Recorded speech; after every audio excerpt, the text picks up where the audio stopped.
Good morning students. बेटा आज हम चैप्टर 9 कंटिन्यू करेंगे। हम मृदा चैप्टर कर रहे थे, मिट्टी कि मिट्टी का हमारे जीवन में क्या महत्व है।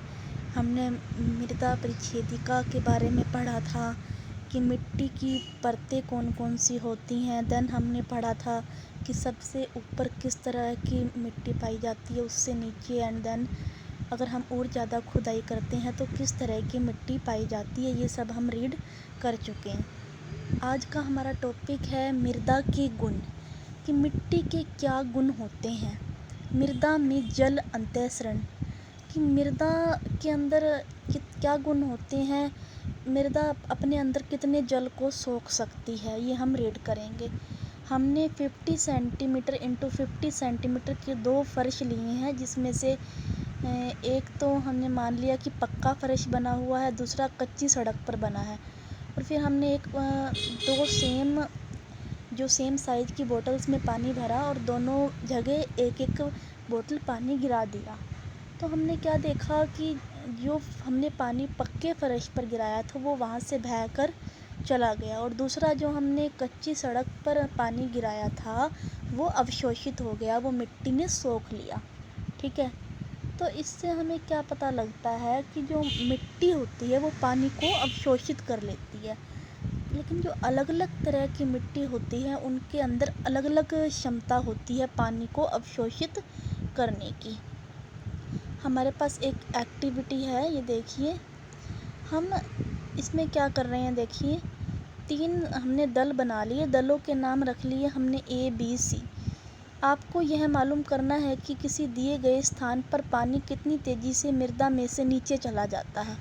आपको एक खोखले, बेलन अथवा पाइप की आवश्यकता होगी। यह सुनिश्चित कर ले कि प्रत्येक दल समान व्यास के पाइप का उपयोग करें। मतलब हमें सेम साइज का पाइप यूज करना है। उसके बाद क्या करना है, हमें 3 छोटे डिब्बे लेकर उनको तली से काटना है। उसके बाद हमने क्या करना है, देखिए हमने मिट्टी इकट्ठी करनी है। वहाँ पाइप को लगभग 2 सेंटीमीटर की गहराई तक मिट्टी के अंदर डालना है, और पाइप में हमने धीरे धीरे 200 मिलीलीटर पानी डालना है। 200 मिलीलीटर जल को मापने के लिए आप किसी 200 मिलीलीटर की खाली बोतल का उपयोग कर सकते हैं। और हमने नोट करना है, जब आपने जल डालना शुरू किया तो सारा जल भूमि के अंदर अवशोषित हो गया और पाइप खाली हो गई। तो हम नोट करेंगे कि पाइप में डालते समय पानी न तो छलके न ही पाइप से पानी बाहर आए। 200 मिलीलीटर जल में मृदा में अंतर स्थापित होने, मतलब 200 मिलीलीटर पानी को मिट्टी में अवशोषित होने में कितना समय लगा, हमें इसको निकालना है। हम कैसे निकाल सकते हैं, इस फॉर्मूले के थ्रू। अंतःस्रवण जल, मतलब पानी के अवशोषित होने की जल, कितनी जल की मात्रा अपॉन अंतःस्रवण जल, कितनी मात्रा हमने पानी की डाली थी अपॉन कितनी देर उसको लगी। तो ये है अवशोषित होने की दर। अब हम ये देखेंगे मृदा में नमी, कि मृदा के अंदर, मिट्टी के अंदर नमी कितनी होती है। अलग अलग तरह की मिट्टी में अलग अलग नमी होती है। कोई मिट्टी ज़्यादा सूखी होती है, कोई गीली होती है। किसी मिट्टी के कण बहुत ज़्यादा बड़े होते हैं, किसी मिट्टी के बहुत छोटे होते हैं। तो हम कैसे पता लगाएंगे कि मिट्टी में नमी होती है, इसके लिए हम एक एक्टिविटी करते हैं। ये देखिए, हमें कुछ इस तरह का तैयार करना है। हमने एक परख नली ली है और नीचे एक बर्नर लगा दिया, और हमने थोड़ी सी मिट्टी इसके अंदर डाली और इसको बर्नर को जला के गर्म करना स्टार्ट किया। तो मिट्टी के अंदर जो नमी थी, मतलब जो पानी की बूंदें थी, वो अवशोषित होके परख नली से चिपक जाएंगी। ठीक है, फिर हम इसके बाद हम क्या करेंगे, इस परख नली में से मिट्टी को निकाल लेंगे और इस मिट्टी को छूकर देखेंगे, और दूसरी तरफ दूसरी मिट्टी को छूकर देखेंगे। तो इससे क्या पता, तो हम क्या ऑब्ज़र्व करेंगे कि जो मिट्टी हमने गर्म की थी वो बिल्कुल सूखी है, उसमें से जो नमी की मात्रा है वो ख़त्म हो गई है, नमी उसमें से निकल गई है, और जो दूसरी मिट्टी है उसमें नमी है। तो इससे क्या हम पता लगा सकते हैं कि मिट्टी में नमी की मात्रा होती है। इसके बाद हम देखेंगे मृदा और फसलें।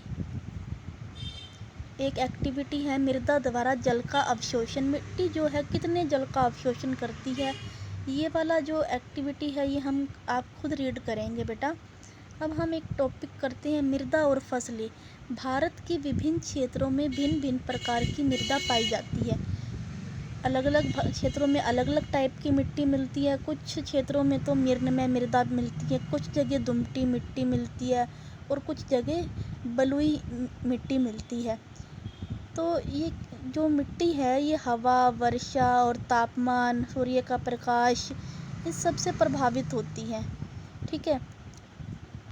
और अलग अलग तरह की मिट्टी उपयोगी होती है अलग अलग तरह की फसलें, वनस्पति वगैरह उगाने के लिए। जो मृणमय और दुमटी मिट्टी है वो दोनों ही गेहूं और चने की फसलों के लिए बहुत अच्छी रहती है। क्यों? क्योंकि ये जो मिट्टी होती है पानी को अपने अंदर होल्ड करके रखती है। ठीक है। धान की जो फसल होती है उसके लिए मृत्तिका एवं जैव पदार्थ ज़्यादा चाहिए हमें, और जल धारण करने वाली मिट्टी भी आदर्श होती है उसके लिए।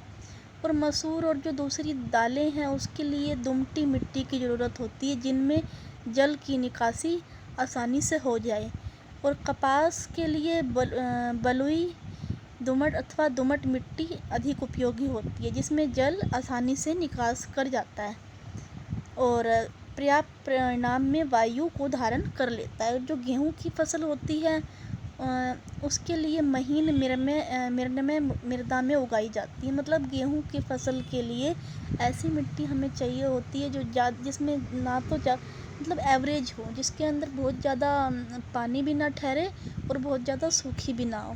क्यों? क्योंकि गेहूं की फसल के लिए हमें ह्यूमस वगैरह और जो दूसरे उर्वरक वगैरह हैं वो अच्छी मात्रा में चाहिए। तो इसके लिए हमें मृणमय मिट्टी की ज़रूरत पड़ती है।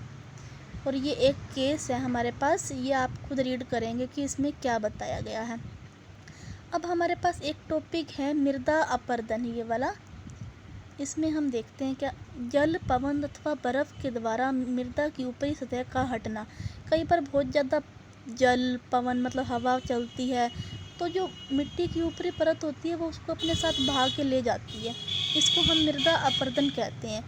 पादपों की जड़ें मृदा को, जो पेड़ पौधों की जड़ें होती है वो मिट्टी को मजबूती से बांधे रखती है। अगर पेड़ पौधे नहीं होंगे तो मृदा जो मिट्टी है वो ढीली पड़ जाएगी और पवन के साथ मतलब हवा के साथ बहुत जल्दी बह जाएगी। मृदा का अपरदन मरुस्थल अथवा बंजर भूमि जैसे स्थानों पर अधिक होता है। मतलब जहाँ बिल्कुल भी बारिश नहीं होती या बिल्कुल सूखा पड़ता है वहाँ पर पेड़ पौधे भी कम होते हैं, इसलिए मृदा का अपरदन मतलब वहाँ पर बहुत जल्दी होता है। ठीक है। इसके बाद क्या है, अतः वृक्षों की कटाई और वनोन्मूलन को रोका जाना चाहिए।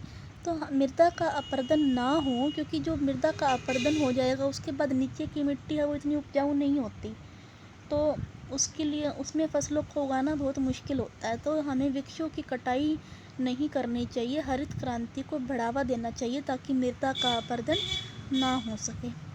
हमारे पास एक सारणी है, एक मृदा का प्रकार, उगाई जाने वाली फसल, इसको आपने कंप्लीट करना है। धान के रोपण के लिए किस प्रकार की मृदा उपयुक्त होती है जिसकी अथर समृद्धि अधिक हो या कम, ये हमने खुद इसको हमें पता लगाना है। तो इसके अंदर जो मेन क्या है अब आपका, कि हमने क्या पढ़ा कि मृदा जो है हमारे जीवन के लिए बहुत ज़रूरी है।